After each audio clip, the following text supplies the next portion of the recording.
Hello दोस्तों, तो मेरा नाम है मनीषा शर्मा और आपका अपने चैनल पीआरटी तैयारी वेलकम है बहुत बहुत। तो मेरे साथ है एक स्पेशल गेस्ट, मेरी इंस्पिरेशन, मेरी गाइड जो भगवान मुझे सिलेक्शन दिलाने के लिए।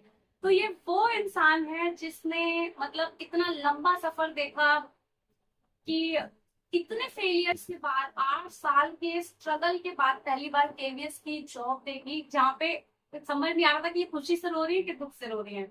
उसके बाद में इन्होंने लगातार मेहनत की डी ट्रिपल एस पीआरटी के लिए, लेकिन सिलेक्शन हो गया टीजीटी में। तो कैसे ये सफर रहा दीदी का, कितने स्ट्रगल्स में भी खुद को कैसे इन्होंने अपने आप को मोटिवेटेड रखा, कैसे इतना लंबा सफर तय किया, क्या कुछ कहानी रही दीदी से आज हम सीखने के लिए इनसे बात करेंगे। थैंक यू सो मच, जुड़े रहे वीडियो में आखिरी तक। तो दीदी आपने ये बोला कि ऑनलाइन टेस्ट देते रहो, मॉक्स देते रहो, पेपर देते रहो और पेपर की स्ट्रक्चर को ज्यादा समझो। दीदी टाइम मैनेजमेंट आपने कैसे किया वहां देते हुए? आप पार्ट ए और पार्ट बी को आपने कैसे मैनेज किया और मतलब आप कैसे करते थे, आप बताओ। एक ये भी मैं जरूर बताना चाहूंगी कि आपका जैसे 100 नंबर का अगर टीजीटी है, डिग्री है आपकी, बेशक चलो कमांड हो गई है, ठीक है? आपने यूजीसी नेट क्लियर कर लिया है, वो क्या चलिए, बहुत तो लेकिन कम नहीं हुआ है। नहीं मतलब मैं कह आपका हुआ है। बता रहे थे वो सब वही जनरल बच्चों पर चलो। हाँ। कि आपकी चलो हिंदी पे आपने तैयारी कर ली, लेकिन आपको ये नहीं मान के चल जाना कि चलो भाई आपकी हिंदी पे तैयारी हो गई है तो इसी के सहारे आगे बढ़ जाना। आपको जनरल पेपर की तैयारी भी करना बहुत जरूरी है। तो ऐसा नहीं है कि आपको चलो मैथ्स छोड़ दिया, पूरी ही मैथ्स छोड़ दी, पूरी ही इंग्लिश छोड़ दी, या पूरा ही जो भी आपका रीजनिंग है वो छोड़ दिया। तो आपको थोड़ा थोड़ा थोड़ा हर चीज में थोड़ा सीखना है, थोड़ा करने की प्रैक्टिस करनी है, इंग्लिश पढ़ना है। ये नहीं कहूंगी मेरा देखो इंग्लिश का बैकग्राउंड नहीं रहा, तो मैं और बात बता दूँ, मैं संस्कृत स्टूडेंट हूँ। 11th 12th में मेरी संस्कृत थी, मेरे का इंग्लिश नहीं। लेकिन मैंने उस चीज को कभी कमजोरी अपना बनाया ही नहीं, क्योंकि संस्कृत मैंने अपनी चॉइस से ली। ऐसा नहीं है कि मैंने संस्कृत इसलिए ली क्योंकि मुझे इंग्लिश नहीं पढ़ती। इंग्लिश नहीं थी आपके पास 11th 12th में? तो इस वजह से मैंने कभी ये नहीं सोचा कि मुझे इंग्लिश नहीं पढ़नी है।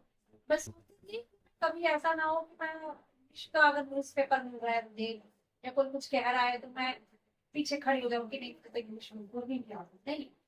तो भी थोड़ा थोड़ा रखो। तो जनरल पेपर पे भी आपकी थोड़ी तैयारी बहुत जरूरी है। एक तो सबसे बड़ी रीजन इसका ये है कि आपको 40 नंबर लेने ही नहीं। हाँ बिल्कुल।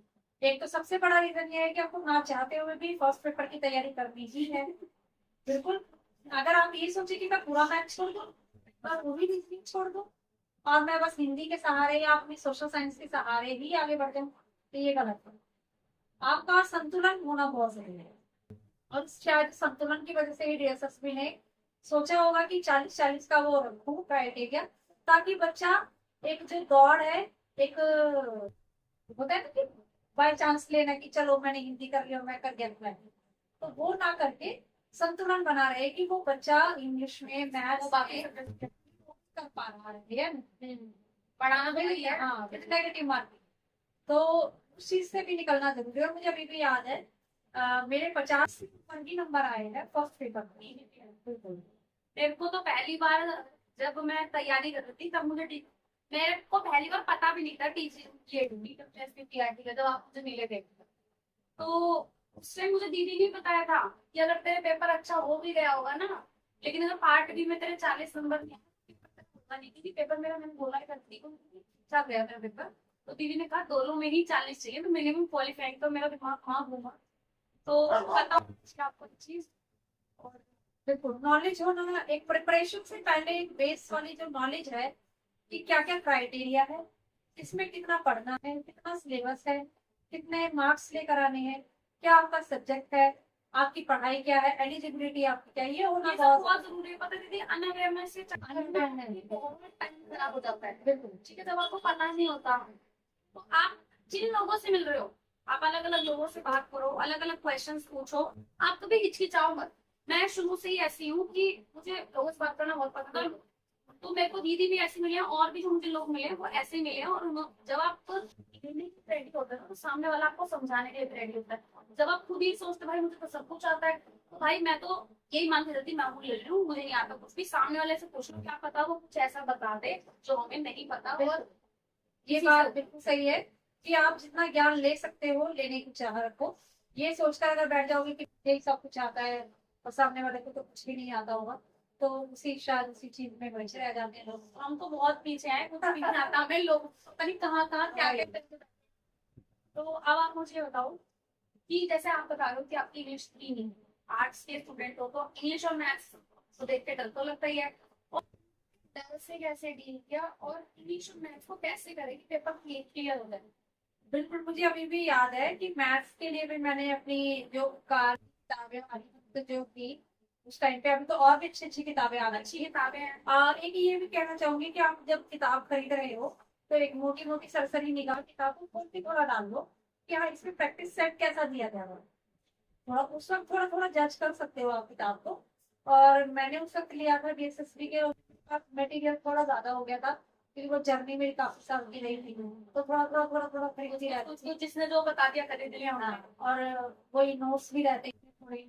तो उस वजह से तो फिर मैं मैथ्स की जो बेसिक तैयारी, क्योंकि मैं जानती थी कि मैं आर्ट्स स्टूडेंट रही हूँ, मैथ्स मेरा इतना रहा नहीं है, लेकिन मैं उस चीज से नहीं चाहती थी कि मैं पूरा ही मैथ्स छोड़ दूँ। बिल्कुल भी नहीं चाह रही थी मैं कि मैं चाह रही थी कि मैथ में भी मैं 8 से 10 नंबर तो जरूर लूंगी और इतना टारगेट रखूंगी तब आगे मैं बढ़ूंगी। तो इंग्लिश में भी मैं पूरा चाह रही थी कि मैं इंग्लिश में पढ़ूँ, क्योंकि अगर आप टीजीटी या इसका हिंदी का या जो भी आप एग्जाम दे रहे हो, एसएसबी भी एक संतुलन क्रिएट करता है कि अगर आपका वो पहला पेपर पहले सेट में अगर वो इंग्लिश को टफ देगा तो जाहिर सी बात है वो थोड़ा मैथ आसान दे देगा।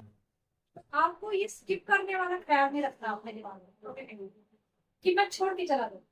हो सकता है कि अगर आपने वो छोड़ा हो और वो बहुत अच्छा वो मैथ्स तुमने वो छोड़ दिया, लेकिन अगर तुम करते तो अगला बहुत सेक्शन अच्छा हो उससे जाता। खतरनाक निकली। भाई वो बहुत अच्छा हो जाता। अभी भी मुझे याद है इंग्लिश मैंने टेस्ट दिया था जब इसमें डीएसएसबी में टीजीटी के लिए, तो मैं इंग्लिश बहुत अच्छे से कर पा रही थी और मुझे लगा था इंग्लिश तो बहुत तैरते हुए प्रश्न है। तो मुझे वही लगा यार अगर इस हिंदी वाली लड़कियों ने जो फीमेल एग्जाम था हमारा टीजीटी, जिन्होंने ये सोचा होगा कि यार मुझे इंग्लिश तो बिल्कुल ही नहीं आती और मैं बिल्कुल छोड़ दूं, तो वो उनके लिए बहुत बड़ी गलती, भारी गलती नहीं होगी। इंग्लिश पता है जब देखा जाए कुछ कुछ चीजें बच्चे कर सकते हैं, इतनी मुश्किल होती है। बिल्कुल नहीं होती इतनी।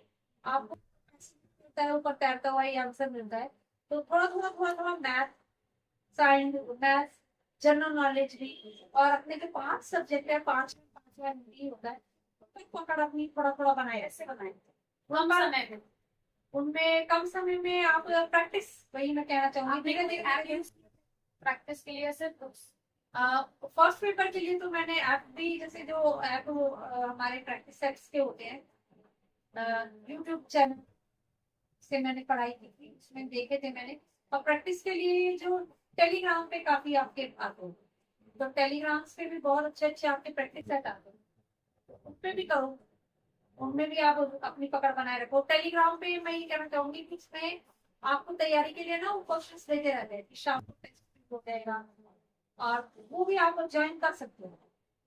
तो भी ज्वाइन करो आपका, उसमें साथ ही साथ आपको पता लग जाता है कि आपका ये क्वेश्चन मिलता है, ये गलत था। उसमें हिंदी हिंदी भी आपके जनरल वाले भी पेपर क्वेश्चन, और बाकी आप उसमें आप मैथ्स को आप शुरुआत में आप किताब के साथ तैयारी कर सकते हो, रीजनिंग की किताब के साथ तैयारी कर सकते हो, फिर धीरे धीरे आप स्क्रीन की आदत डाल सकते हो।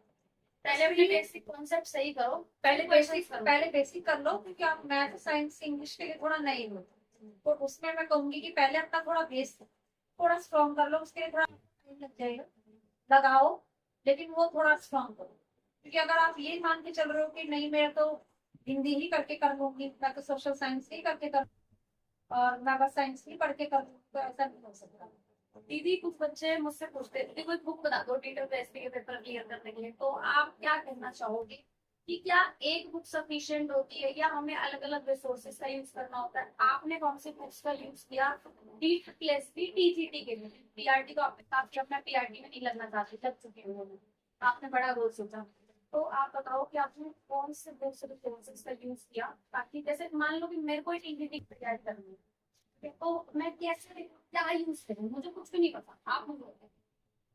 एक तो आपकी, जैसे मैंने उपकार की किताबें किसी मैथ के लिए खरीदी थी, उसमें जो पूरा ज्ञान था एक, तो आपका जो हिंदी के लिए या जो भी आपका सब्जेक्ट सोशल साइंस है, उसका एक पूरा ज्ञान का भंडार होगा। और मैं ये नहीं कहूंगी कि आप एक ही किताब के भरोसे रहो, आप थोड़ा थोड़ा हर किताब को जोड़ो। जैसे एनसीईआरटी की आपकी पुरानी किताबें हो, आप उनको भी जोड़कर पढ़ सकते हो।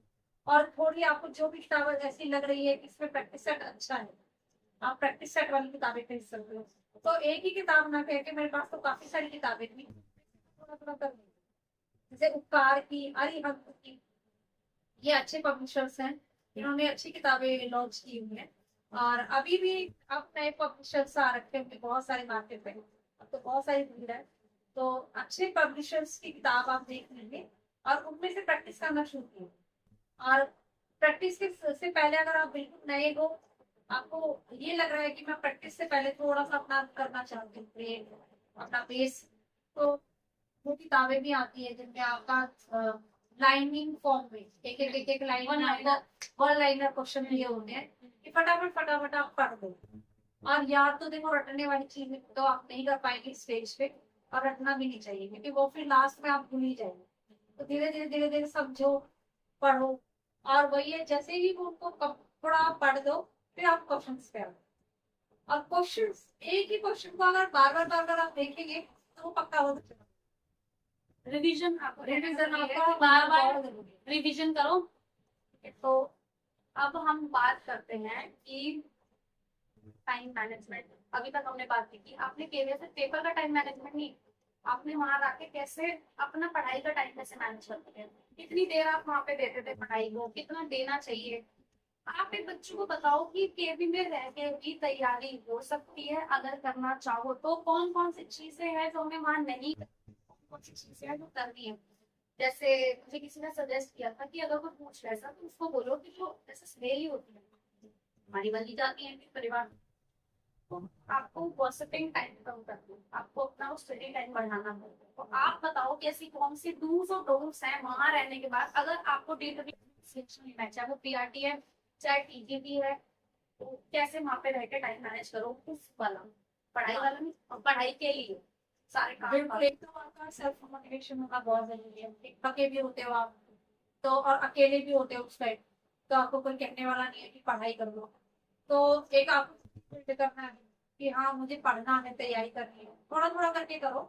ऐसा नहीं है कि आपको कोई 1 घंटे का टारगेट रखना है, 1.5 घंटे का रखना है, मैंने नहीं रखा इतना। धीरे धीरे करती थी।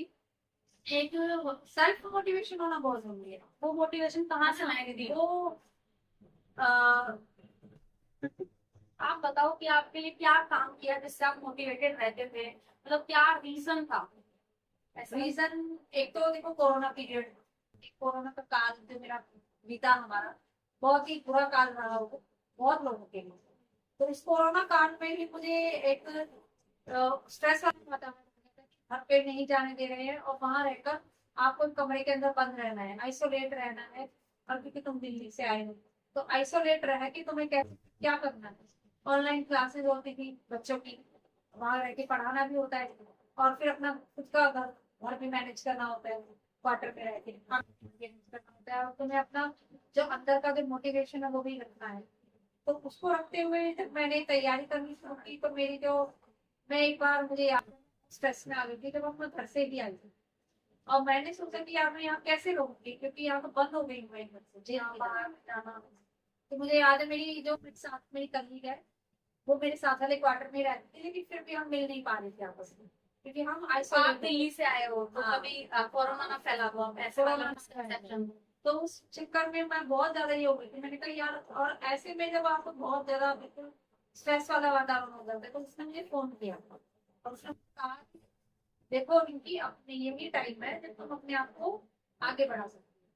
तो उसने मुझे हौसला दिया, उसने कहा कि तुम कर सकती हो, तुम पढ़ा, तुम अपने आप को, अपना जो ये समय है, जो तुम्हें खाने वाला टाइम तुम्हें लग रहा है कि काटने को दौड़ रहा है, इसको तुम यूटिलाइज करो, तैयारी करो, और अच्छे से अपनी तैयारी को आगे बढ़ाओ। अभी नहीं पता कब एग्जाम होगा, कब कितना टाइम लग जाएगा, क्योंकि कोरोना का टाइम ऐसा टाइम आया था जब तो हमने अभी पल का नहीं पता था, अगले पल का ही नहीं पता था, लोग मरने की कतार में खड़े थे, तो एग्जाम तो बहुत बड़ी बात है कि कब, लेकिन फिर भी मैंने एक अच्छा पॉजिटिव वो बात लेकर अपनी उस फ्रेंड की, और मैंने अपने आप को उस दिशा में बढ़ाया, और मैंने कहा हाँ अब पढ़ाई करूंगी। और धीरे धीरे धीरे धीरे मैंने डीएसएसपी हिंदी के लिए, टीजीपी हिंदी के लिए अपने आप को तैयार किया। तो आप अगर मोटिवेट नहीं हो पा रहे हैं तो कुछ जिंदा लोगों से बात कीजिए जो आपको तैयार कर सकते हैं, जो आप में थोड़ी एनर्जी भर सकते हैं।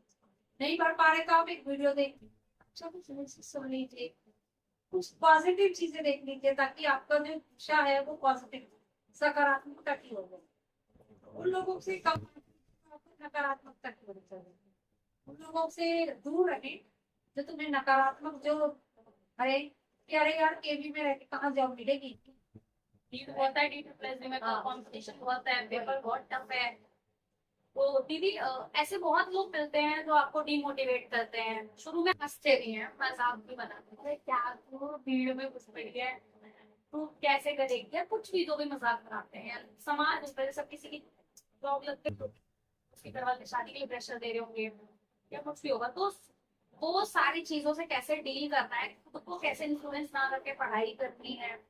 और अगर किसी को कोई बात करने वाला नहीं है तो कम लोग होते हैं, सबके लाइफ में हाँ। से एक के लोग होते हैं ना। हाँ। लेकिन कॉन्स्टेंटली हर दिन अपने आप को रखना कि नहीं भाई करना ही है, तो वो आप कैसे लाते थे, क्या क्या आपके दिमाग में चलता था? आपकी क्यों की थॉट प्रोसेस क्या थी?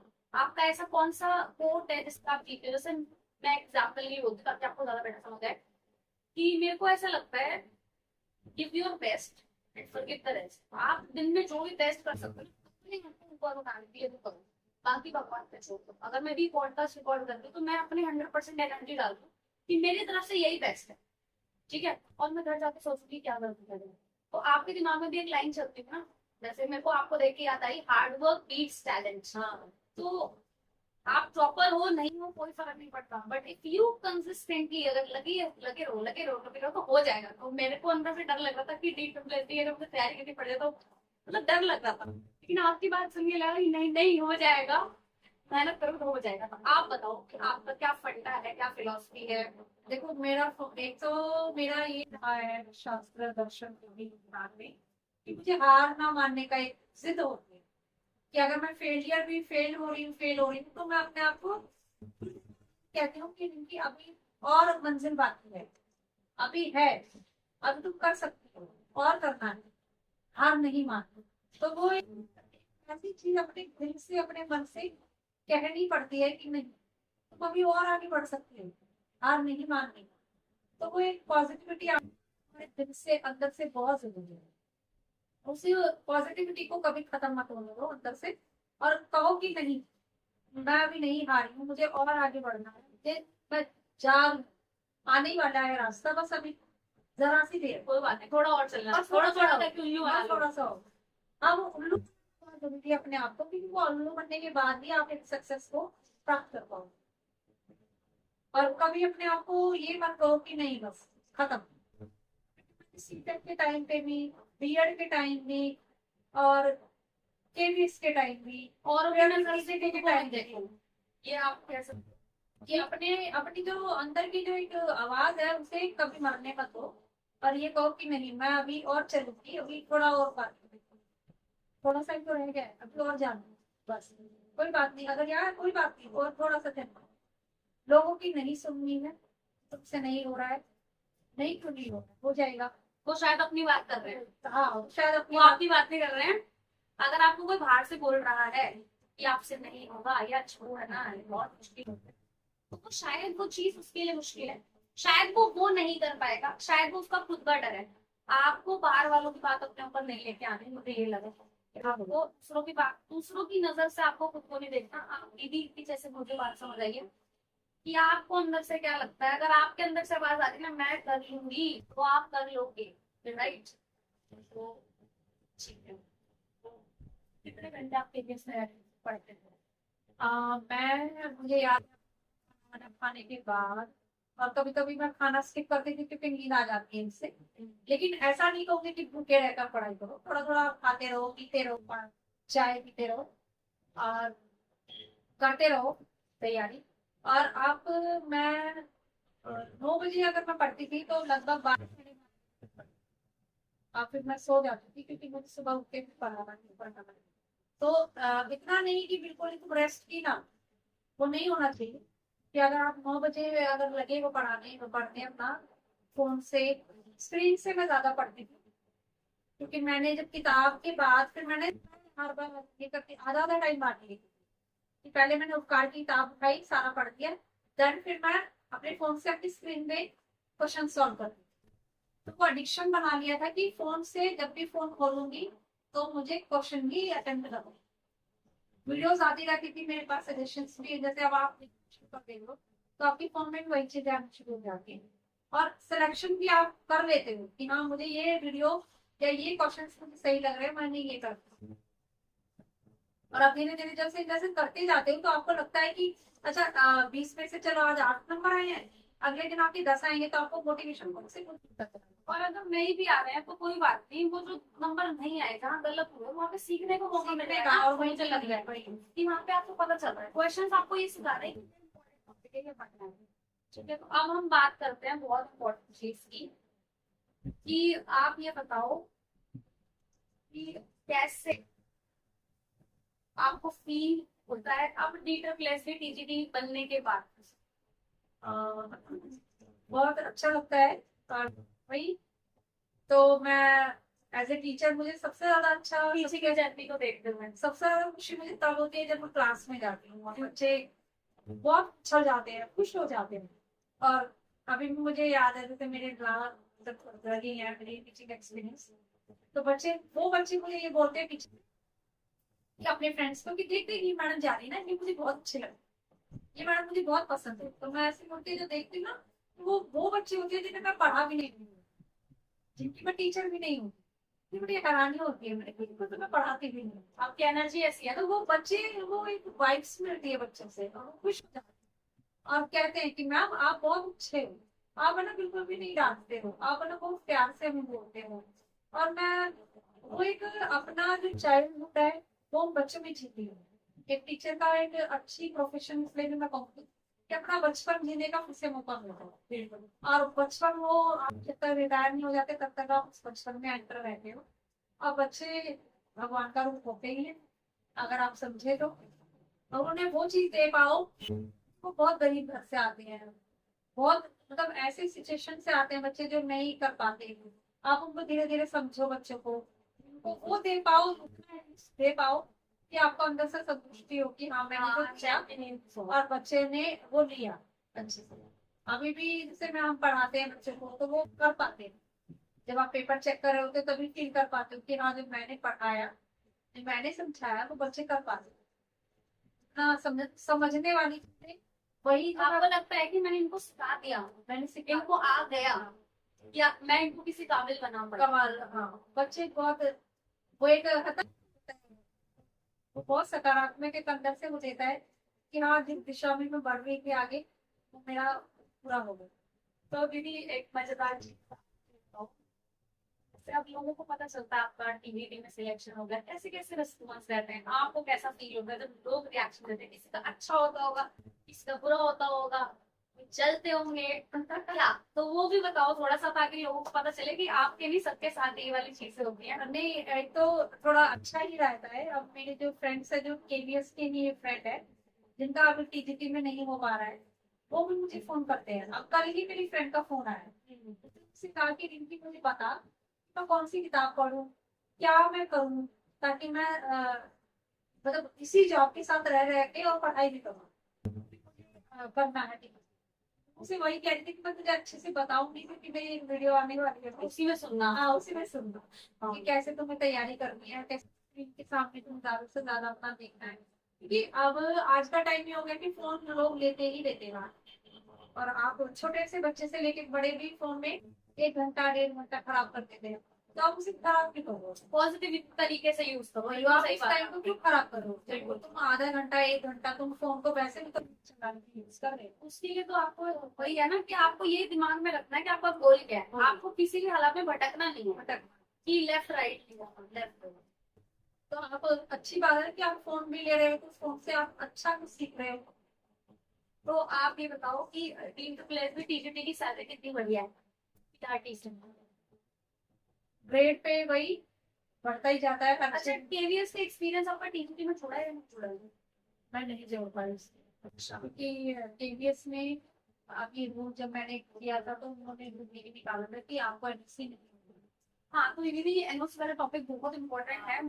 बहुत सारे जो बच्चे अभी जिन्होंने सिलेक्शन लिया केवीएस का वो बात कर रहे हैं कि वो तो प्रिंसिपल्स डिनाई कर रहे हैं कि एनओसी नहीं हम दे। हम एनओसी नहीं देंगे, आप यहाँ पे रह के जो गवर्नमेंट जॉब एग्जाम तैयार नहीं कर सकते। तो ये सच है या झूठ है या नए बच्चों को डराने की स्ट्रैटेजी है? इस पर आप बताओ कि आपको क्या लगता है, क्योंकि मेरे को सोल्यूशन नहीं पता क्योंकि I am not working in the KVS.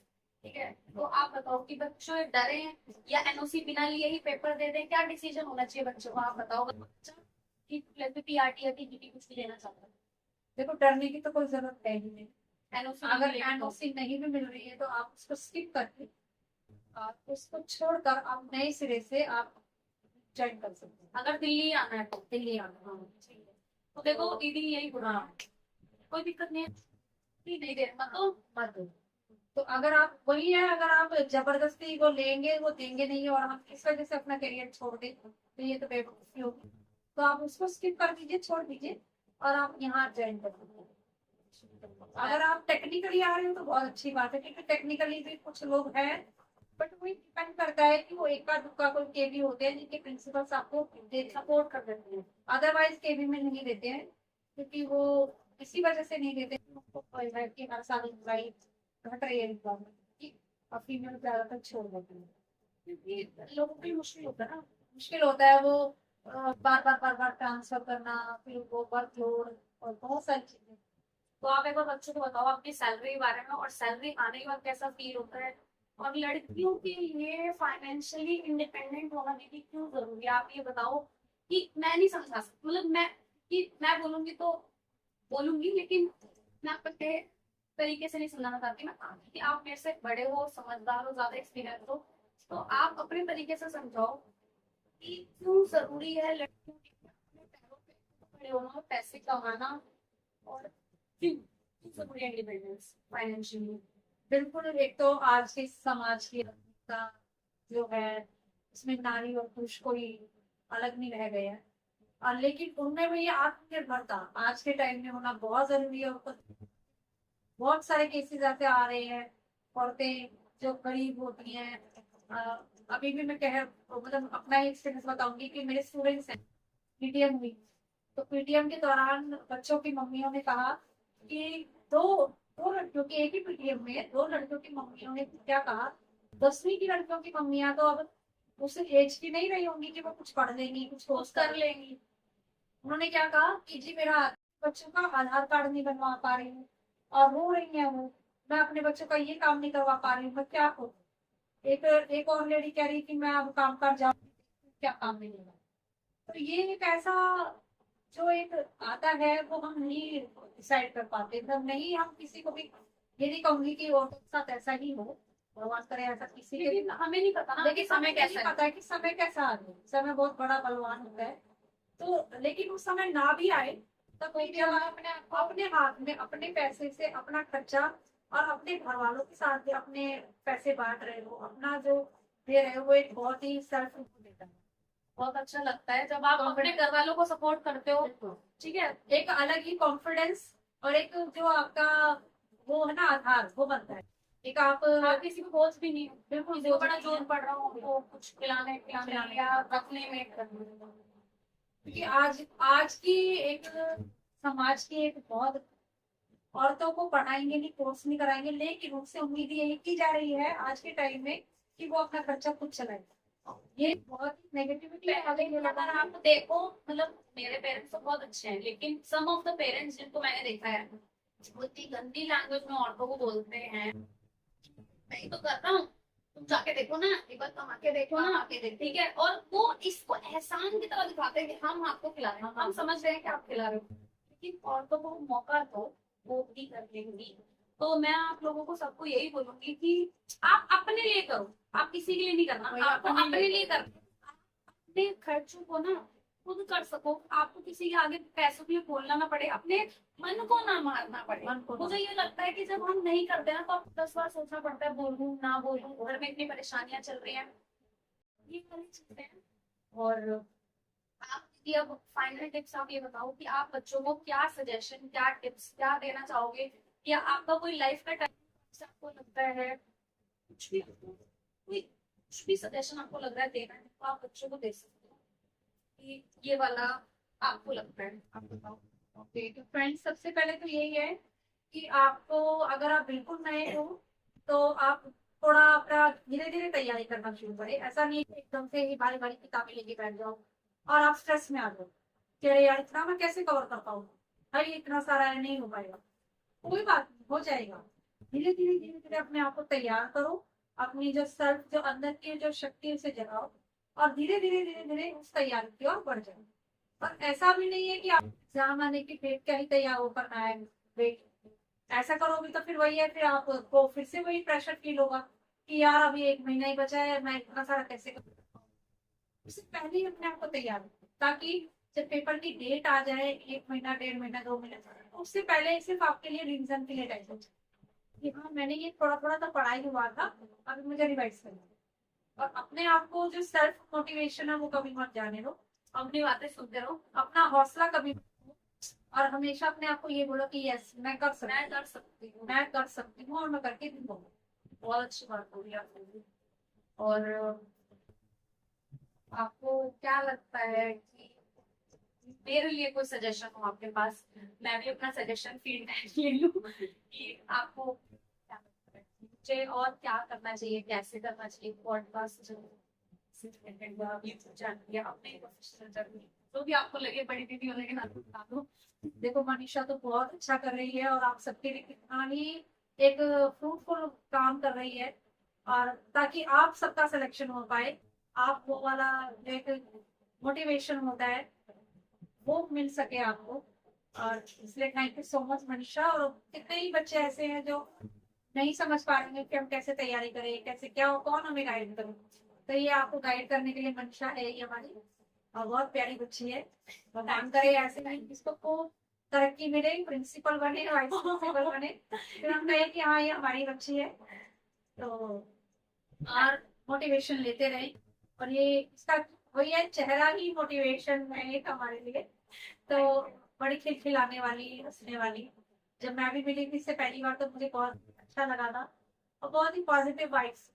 तो ऐसे ही तैयारी करते रहो और आगे बढ़ती रहो।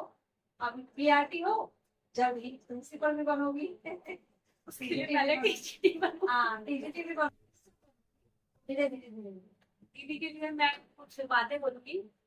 तो दीदी जो है मुझे पहली बार मेट्रो में मिली थी, और वहीं पे मैंने इनसे पूरा, जब तक मैं पहुंची नहीं मैंने इनसे इतनी सारे क्वेश्चन पूछे, इतनी सारी बातें की। और दीदी शुरू से ही, ऐसा नहीं आज की, दीदी हमेशा बहुत प्यार से बात करती है, बहुत प्यार से बात करती है, हमेशा पॉजिटिविटी देती है, तो ये चीज बहुत अच्छी है। और दीदी का खुद की जर्नी इतनी मजेदार है ना, मतलब बहुत कुछ सीखने को मिलता है। तो एक तो मेरे को, मैं चाहती हूँ कि आप जब किसी के पास जा रहे हो ना पूछने के लिए, तो आपका जो डाउट है ना वो पूछो, ताकि सामने वाले को भी दिक्कत ना हो। ठीक है, ये नहीं कि सामने वाला है तो बस वही बोलता है, उससे उसके लिए भी एनर्जी ड्रेन हो जाता है। आप अपना डाउट पूछो। दूसरी चीज ये कि दीदी मेरे साथ आज तक बनी हुई है, हम लोग मेट्रो में मिलते हैं, कई बार बातचीत होती है, तो मुझे बहुत अच्छा लगता है कि इतने अच्छे से यहाँ तक पहुंची, मतलब बहुत बड़ी बात है। तो दीदी जो है वो पारस पत्थर है, जिसको छू दे उसे सोना बना दे। तो मैं एग्जाम्पल हूँ, इनकी फ्रेंड जो मेरे साथ ही वर्किंग है वो एग्जाम्पल है, इनके उनकी सिस्टर वो भी D2+B में TRT दिल्ली पुलिस में है। तो दीदी की एनवायरनमेंट ही ऐसा है, एनर्जी ही ऐसी है, और ही ऐसा है कि ये दूसरे को भी उम्मीद देते हैं भाई कर, हो जाएगा, डर क्यों रहा है। तो दीदी के लिए मैं कुछ लाइन्स बोलूंगी। कठिन राहों पर जिसने कदम बढ़ाए, सपनों को सच करने का जो जज्बा दिखाए, शुरुआत की निजी स्कूल में शिक्षण से और मेहनत से खुद को नए मुकाम पर पहुंचाए, कभी KVS में PRT की जिम्मेदारी निभाई, तो कभी D+SB TGT की परीक्षा में मेहनत कर दिखाई, नेट की चुनौती को भी सहजता से पार किया, अपने संघर्ष और सफलता से सबको प्रेरणा दी। आपकी लगन और दृढ़ता है अनमोल, आपके जज्बे को नमन करता है ये हर गोल मेरे लिए आपको प्रेरणा का स्रोत, आपकी कहानी है सफलता एक का एक अद्भुत लोग। तो मैं दीदी को बहुत बहुत थैंक यू बोलूंगी इस पॉडकास्ट के लिए। देखो दीदी जो है ऑलरेडी 5-6 मंथ्स प्रेगनेंट थी, तो वो नहीं आ सकती थी, but she did not say no. तो she is always open to the opportunities. तो उन्होंने मुझे सपोर्ट करने के लिए, क्योंकि मैं चाहती थी, तो उन्होंने घर पे बुलाया मुझे। थैंक यू दीदी, आपने पॉडकास्ट जो है करवाया। Thank you so much. और मैं दीदी को गिफ्ट देने वाली हूँ, वो मैं ऑफ नहीं दूंगी। ठीक है, thank you so much, bye bye.